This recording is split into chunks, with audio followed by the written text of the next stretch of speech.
Barcelona had seen legends before. It had roared for Beyoncé. It had danced for Bad Bunny.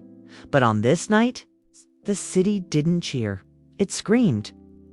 Because on July 26, 2025, Kendrick Lamar and SZA stepped onto the Grand National Tour stage.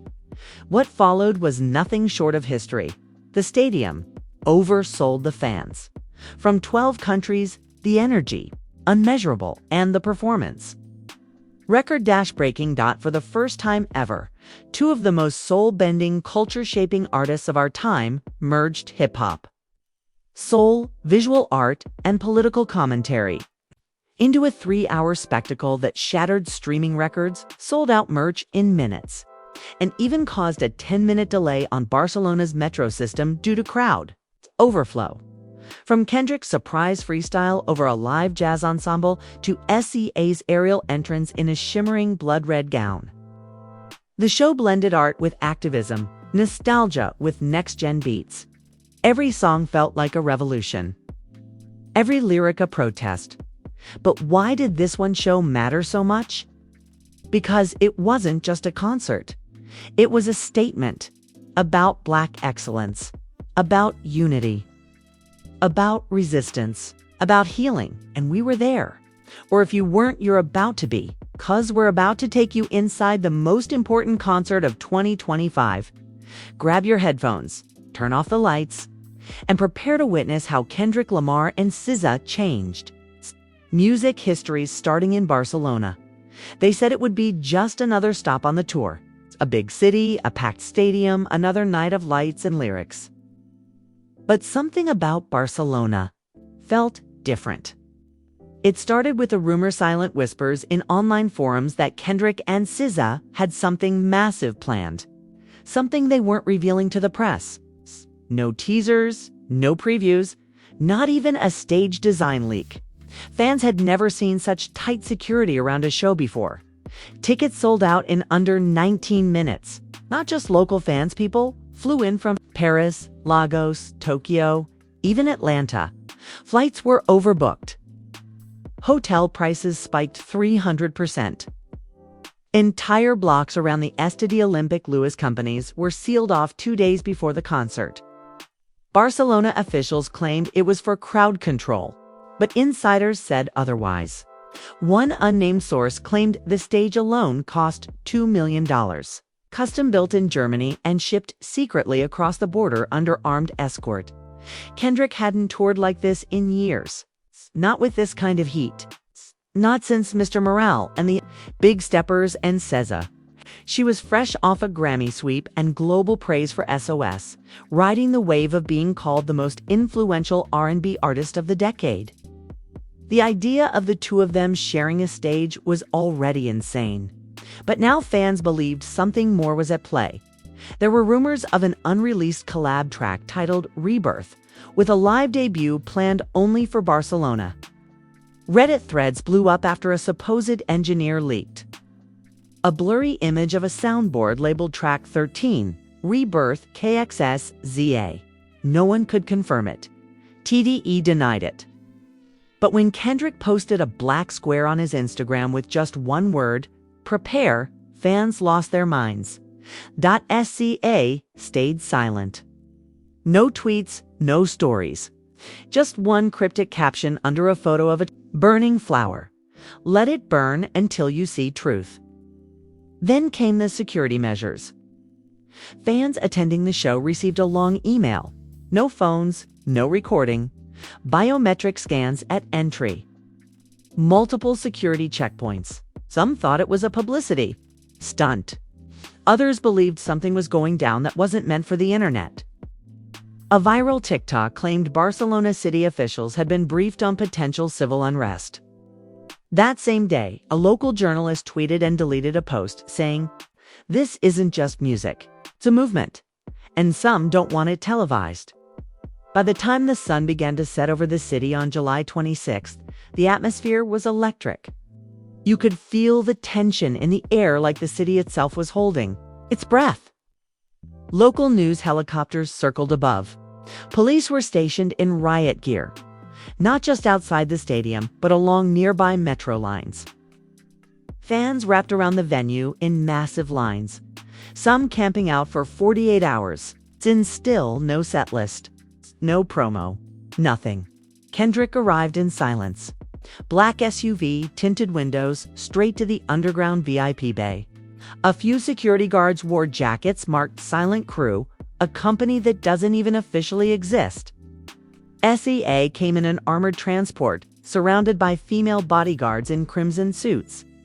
Eyewitnesses say she never looked up from her lap.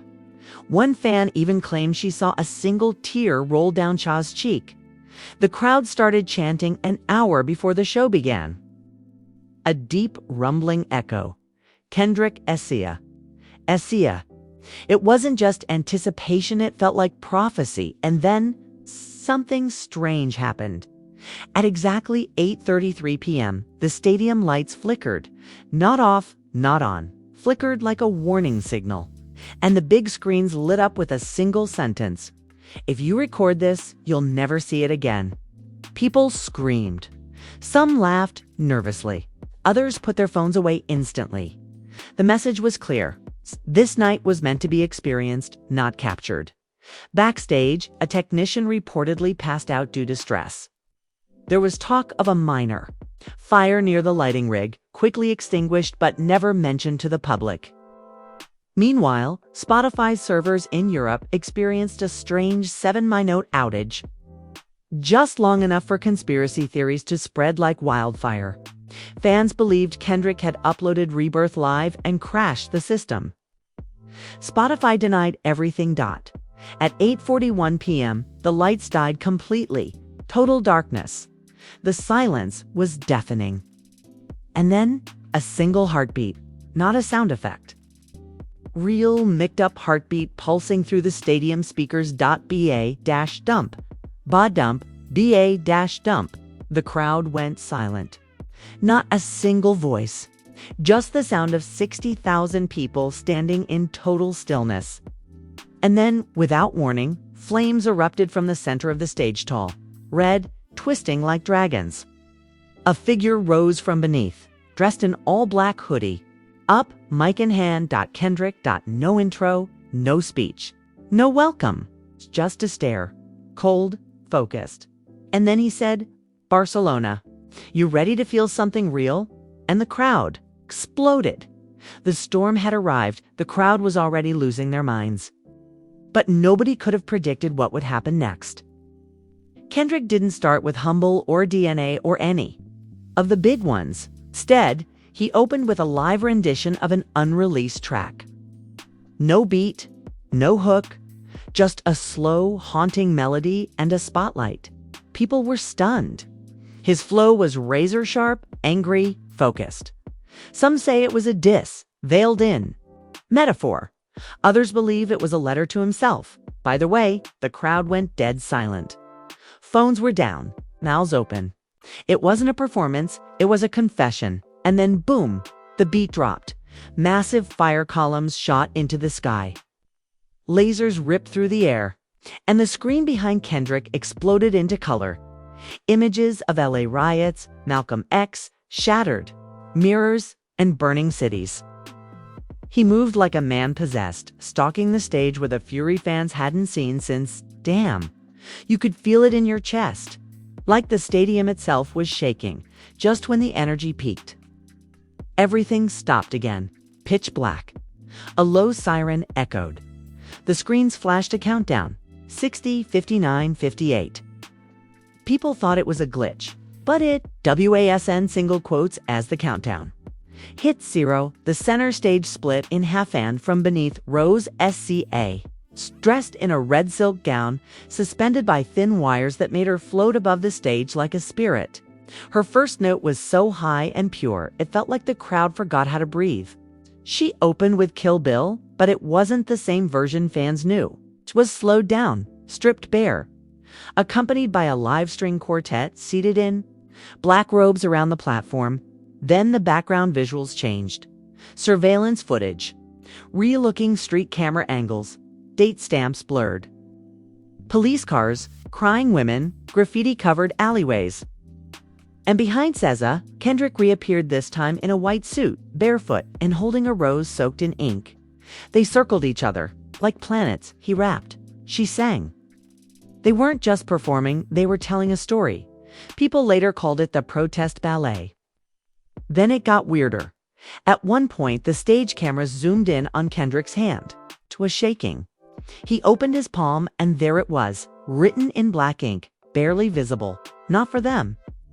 Fans online are still decoding what it meant. Some say it was a message to the industry. Others claim it was meant for one person sitting in the crowd, because, allegedly, that night Drake was in the building. Being rushed through a restricted tunnel by 4 bodyguards, people think Kendrick knew.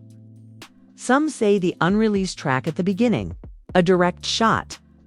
One line in particular had the internet melting. Kings don't cry when the throne gets tested. They just sharpen their pen and send a message. Twitter exploded. But that wasn't the craziest part. Halfway through the show, all the visuals shut off. The music stopped. Dead silence. Fans were confused. Then a booming robotic voice echoed through the arena. This system is not secure. Security. Rush the stage. The lights flickered red. For a few seconds, the stadium looked like it was under attack. But then a digital face appeared on screen, a mask of Kendrick's face, glitching, speaking in distorted audio. It recited a poem, word for word. It was the exact poem Kendrick had written for Tupac in his To Pimp a Butterfly liner notes. People realized it was part of the show, but it didn't feel like a show. It felt like a warning. From there, everything changed. The tone got darker. SZA returned in a completely new outfit, black armor, feathers, chains. Skate, she performed blind standing on a platform that rose 60 feet into the air. Wind machines blew so hard her hair looked like wings. Below her, a sea of red lights moved in sync like a heartbeat. And then she jumped. No safety wires, no explanation. The platform dropped her in a freefall, and she vanished into smoke. The crowd screamed. Seconds later, she reappeared on the opposite end of the stadium in a glowing white cage, singing "Nobody Gets Me," like she was floating through another dimension at this point. Even seasoned fans were crying. Grown men hugging strangers, people praying. One girl passed out and had to be carried out by security. No one wanted it to stop. But Kendrick wasn't done. He came back for one final moment wearing the same hoodie from his Good Kid. MAAD. City Era. The screen behind him showed real headlines. Mass shootings, police brutality, government surveillance, and then it went quiet again. He whispered into the mic, "Y'all feel free yet?" Then he rapped a verse that wasn't on any album, any leak, or any freestyle. Just a raw, terrifying, beautiful monologue about race, fear, faith, and rebirth. Fans are calling it the Barcelona verse. People are already tattooing parts of it on their arms. It hasn't been released anywhere. And according to the tour manager, never will be. That moment was for those in the room. And the message was clear. You had to be there. People thought it was over. But those who were really paying attention knew the story wasn't finished. The lights didn't come back on. No exit music played. It's just a low ambient hum that made your skin crawl.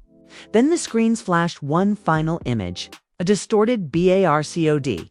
It only appeared for 2 seconds, but that was enough by the time fans made it back to their hotels. Reddit and Twitter were already in full detective mode. One Barcelona fan claimed he scanned the barcode and it redirected to a private Dropbox folder that was instantly deleted. Another said it linked to coordinates in Compton. One even believed it was a QR code for a hidden track on Tidal, but when they tried to access it, the app crashed. Theories exploded overnight. This wasn't just a concert, it was a puzzle. Every element of the show suddenly felt loaded with, meaning the red gown SZA wore. Fans connected it to a 2015 protest photo from Ferguson. The rose Kendrick held, said to mirror a poem by Tupac called The Rose That Grew from Concrete. Some even suggested that Kendrick was wearing a replica of Tupac's bulletproof vest under his hoodie. And then came the breakdown of the set list. At first, fans thought it followed a typical flow. But the more they looked, the clearer it became every track selection was intentional. Kendrick and SZA had interwoven their catalogs like a coded narrative. The themes of loss, rage, healing, betrayal it played like a Greek tragedy. Or a biblical prophecy. There was one transition that blew everyone's minds. After SZA performed Gone Girl, the stage shifted into a chaotic swirl of noise sirens, static, heartbeat sounds. And then Kendrick launched into a freestyle that sampled Martin Luther King Jr.'s I've Been to the Mountaintop speech, except voice was glitched as if run through AI, layered over a distorted beat that sounded like heartbeat monitors and gunfire. Every syllable hit like a threat. But here's where it gets crazy. Fan managed to enhance the audio and slow it down, and what they found had the internet spinning. Buried in the beat under layers of static was a reversed whisper. When flipped and cleaned up, the whisper said, "He's not done yet. Nobody knows who he is." Some say it's Kendrick. Some say it's Tupac. Some say it's something else entirely. Then there was the Morse code. Yes. Morse code dot at 2 points during the show once, during All Right, and again during 20. Something small flickers of light in the background. Screens pulsed in a dot-dash rhythm. Seemed random at first. But a Spanish fan, an actual naval signal analyst, confirmed it was real Morse code. Translated, it read, "Reclaim the throne." That phrase started trending immediately. Was it? A message to other rappers, to the industry, to the fans? Or was it a warning? That night, something else surfaced. A blurry backstage photo leaked online showing a whiteboard with one phrase written in permanent marker. Operation Rebirth. Do not leak. No one knows who took it. Some claim it's fake. But the handwriting? People say matches Kendrick's from past notes, and the timing. Too perfect to ignore. To make things even stranger, fans discovered that the entire Barcelona set list formed a poem. When you took only the first letter of each song title and rearranged them, the final message, "I saw him watching." That one. Hit hard. Watching who? Or who was watching him? A few hours after the concert ended, a voice memo began circulating in group chats and Twitter threads, supposedly recorded by someone backstage. It was filled with static, but one line stood out, clear as day. "We didn't rehearse this ending." The theory. The Barcelona show ended differently than planned. That maybe Kendrick or SZA went off script. That something happened live spontaneously and not everyone backstage was in on it. Some even say the power cut wasn't part of the plan. That Kendrick hijacked the feed mid-show and inserted the AI Tupac segment without approval. A former tour assistant claimed the production team had never seen that visual before. That it appeared out of nowhere during the show. And yet, it all felt too perfect, too choreographed, too Kendrick. But not everything was heavy. There was beauty, too. During SZA's final solo moment, she sang an unreleased track believed to be titled Mosaic. It's never been heard before or since. No lyrics exist online, but fans who were there describe it as a lullaby. A song about losing yourself and finding pieces again in the people you love. One girl said it made her cry for someone she hadn't spoken to in years. Another said it healed something she didn't even know was broken. When the song ended, SZA whispered something into the mic. It was soft, almost mist. "You're more than they told you." And then she vanished. The lights cut to black. Music stopped. Kendrick never returned. The show ended not with a bang, but with a silence so loud it felt deafening. No encore, no goodbye, just nothing. People stood there unmoving, unsure if it was truly over. Some cried, some just sat down. Others held up lighters or phone flashlights. Not to film, but to feel connected. To hold on to something real. And then the stadium floodlights came on. The dream was over. But the questions had just begun. By the next morning, Barcelona didn't feel like a city that had hosted a concert. It felt like a city that had survived an event. There was a strange stillness in the streets. Local bars played Kendrick's music nonstop, and fans in hotel lobbies sat in silence, rewatching blurry clips. They somehow snuck out past the no phones rule. One video surfaced of a man crying on a bench outside the venue.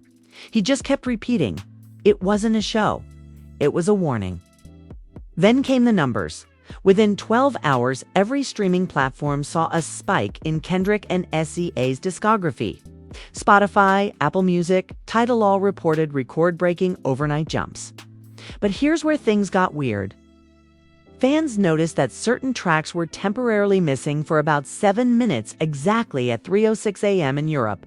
Not just from Kendrick and SZA's pages, but from playlists globally. People thought it was a glitch. But conspiracy threads suggested something else, that a hidden track had been uploaded under the radar, a secret recording from Barcelona, and that it was briefly live before being pulled. Reddit was on fire. Dozens of users posted about a mysterious 3-minute audio clip that allegedly played in autoplay queues before vanishing. The track had no title, no artist tag, no cover art, just static, followed by a deep, slow voice saying, "You were warned. This is only the beginning." Then silence. Of course, Spotify denied everything. Their official account tweeted, no unreleased material was uploaded from Kendrick Lamar or SZA. Reports of a secret file are false. But fans didn't buy it, especially when a low-quality rip of the supposed audio leaked on SoundCloud and gained 800,000 plays in 48 hours before being taken down. Meanwhile, clips from the show went viral across TikTok and YouTube. Even though phones were banned, grainy footage started leaking. One clip showed Shaw suspended midair with what looked like glowing symbols on the floor beneath her symbols that fans say matched Afrofuturist protection marks from West African tradition. Another angle captured Kendrick's face during his Barcelona verse. You could see tears in his eyes. Then, something dropped that changed everything. An anonymous account posted a Google Drive link titled Barcelona Vault. Inside were scanned pages of what looked like a tour document marked Top Secret Rehearsal Scripts, Do Not Release. The file included handwritten notes, stage sketches, and something shocking, a list of 5 unreleased tracks labeled The Rebirth Sequence. Each song had one-word titles: Seed, Mirror, Ashes, Father, Throne, and at the bottom, scribbled in messy black ink, Final version only for Barcelona. TDE refused to comment, but fans started speculating. Did Barcelona witness an exclusive concept EP that will never be released again? And if so, why? That's when the media jumped in. Rolling Stone ran a headline. Kendrick and SZA redefined the concert tour. Did they start a movement? It's complex, called the show a mind-bending fusion of theater, protest, poetry, and prophecy. And Pitchfork, they didn't even review the show. Their article was one sentence: you had to be there. And the wildest part, 2 days later, Barcelona's mayor made a surprise announcement. Kendrick and SZA would be given the key to the city in a private ceremony, but the event was postponed indefinitely. No explanation. Just a vague message about unforeseen security considerations. Some believe it's because of what happened after the show, when a group of fans marched through the Gothic Quarter chanting lyrics from Kendrick's verse. The crowd swelled to nearly 1,000. Peaceful but loud. Streets blocked. Police present. No arrests. Just voices echoing in unison. You can't erase what's already been reborn. Now, that line wasn't in any known Kendrick track. It wasn't in any poem, which means it must have come from the show, from that secret verse. And now it was a movement. A week later, Paris was next on the Grand National Tour schedule. But something was different. That venue suddenly tripled the security. No stage photos. Fans asked, was the Barcelona energy coming with them? Then came the leak. A tweet from a burner account posted, Kendrick's team held an emergency meeting. Barcelona was too powerful. They're being told to scale it down. The tweet got deleted in 2 minutes. But not before it hit 60,000 retweets. Fans were furious. Comments flooded Kendrick's posts. Don't let them silence you. Barcelona was the blueprint. Release the rebirth sequence. And then Kendrick posted a single story. Black screen. White text. 2 words. They watching. That story disappeared in under 20 seconds. But screenshots were everywhere. SZA remained silent. No tweets, no interviews. Just one new photo on Instagram, her standing in a forest, barefoot, holding the same rose from the show. The caption, just an hourglass emoji. And now, fans are split. Some say the Barcelona show was a once-in-a-lifetime artistic statement pure, untouchable. Others think it was the start of something much bigger, that Kendrick and SZA are building something in secret, an album, a protest, a message. But one thing is certain, whatever happened in Barcelona, it wasn't just a concert, it was a warning, a love letter, a battle cry, a prophecy, a glitch in the system. And maybe that's exactly what they wanted, not to entertain, but to awaken. You weren't there in Barcelona, but now you've felt it. You've seen what they saw. Heard what? They whispered. And maybe, just maybe, you've realized this wasn't just a performance. It was a signal. And the question isn't what happens next. The question is who's ready for it. If you felt something tonight, if this story moved you, then don't. Scroll past this moment, because what Kendrick and SZA started in Barcelona, it's far from over. Subscribe now, because the next show, the next message, I just shatter everything you think you know about hip-hop. And rumor has it, Kendrick just sent a coded message from Paris, and it might be aimed straight at the throne. You won't want to miss what's coming next.